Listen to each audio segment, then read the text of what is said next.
Halo teman-teman, perkenalkan nama saya Clara Gita dari Prodi Bimbingan dan Konseling dengan NIM 221114029. Di sini saya akan menjelaskan tentang pendekatan threat and vector. Tugas ini saya buat untuk memenuhi nilai UTS dari mata kuliah Cyber Counseling.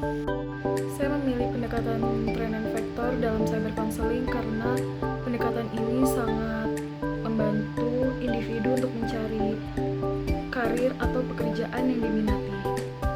Pendekatan ini juga berfokus pada aspek-aspek kepribadian seperti minat, kemampuan, dan nilai, lalu mencocokkannya pada faktor eksternal seperti tuntutan pekerjaan. Dalam konteks konseling online, pendekatan ini dapat lebih mudah diimplementasikan karena dapat dilakukan secara tes psikologis atau asesmen diri melalui digital, online, dan efisien. Pendekatan ini membantu klien untuk menemukan dan mengambil keputusan secara irasional dan berbasis data. Selanjutnya ada tahapan pendekatan threat and vector. Yang pertama ada asesmen diri atau self assessment. Di sini tuh klien mengidentifikasi berbagai karakteristik pribadi seperti minat, nilai-nilai kepribadian, dan kemampuan melalui tes atau kuesioner yang disediakan secara online. Yang kedua ada analisis lingkungan atau environmental assessment. Di sini konselor membantu klien memahami faktor-faktor eksternal seperti tuntutan pekerjaan, lingkungan kerja, atau peluang pendidikan yang sesuai dengan karakteristik individu. Ketiga ada pencocokan atau matching.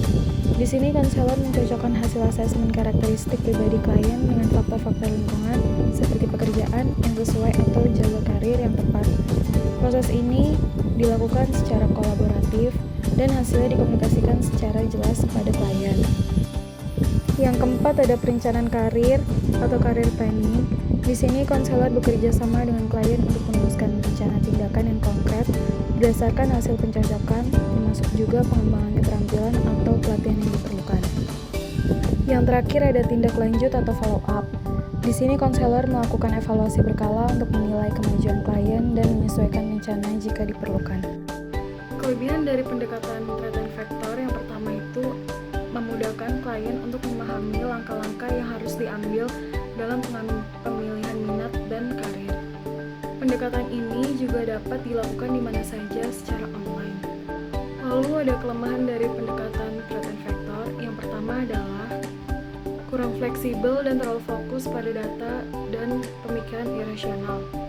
Kedua, alat tes kurang memadai dan dapat membuat hasil tes kurang akurat. Saya menyadari bahwa proses belajar konseling memberi saya pemahaman yang lebih luas tentang bagaimana teknologi bisa memfasilitasi interaksi konseling secara efektif. Saya juga belajar bahwa setiap pendekatan dalam cyber counseling memerlukan penyesuaian khusus agar sesuai dengan kebutuhan klien dan media digital yang digunakan.